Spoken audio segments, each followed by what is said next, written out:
স্ত্রী কখনো প্রিয় নারী হতে পারে না, কারণ স্ত্রীর অনেক ভুল। বেশিরভাগ লোককেই যদি প্রশ্ন করা হয় আপনার জীবনের সবচেয়ে প্রিয় নারী কে, স্বভাবতই অনেকেই উত্তর দেন মা।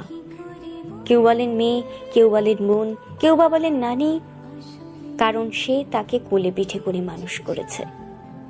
এমন অনেকগুলো সম্পর্কের কথাই উঠে আসে, খুব অবাক লাগে। একজন মানুষও উত্তর দেন না তার বউ তার সবচেয়ে প্রিয় নারী। আসলে বাঙালিদের সমস্যা, বউকে ভালোবাসি বললে মান সম্মান চলে যাবে, লোকে বউ পাগল বলবে, বউয়ের কাছে ছোট হয়ে যাবে, অথবা বাকি পুরুষদের সামনে হেডাম কমে যাবে। এমন একজন মানুষও কি নেই যার হাসপাতালে বেডের পাশে নির্ঘুম রাত কাটিয়েছে তার স্ত্রী, অথবা একসাথে জীবনের যুদ্ধটা করবে বলে বাবার বাড়ির অভিজাত্যকে দূরে রেখে স্বল্প বেতনের ছেলেটার হাত ধরে বাবার বাড়িটা ছেড়ে এসেছে।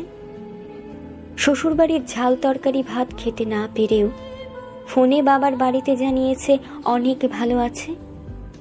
নাকি নিজের বিছানা, মায়ের রান্না, জন্মের পরের বাড়িটা সব ফেলে আসা অনেক সহজ, যার কারণে বউ কখনো প্রিয় নারী হবার যোগ্যতা রাখে না।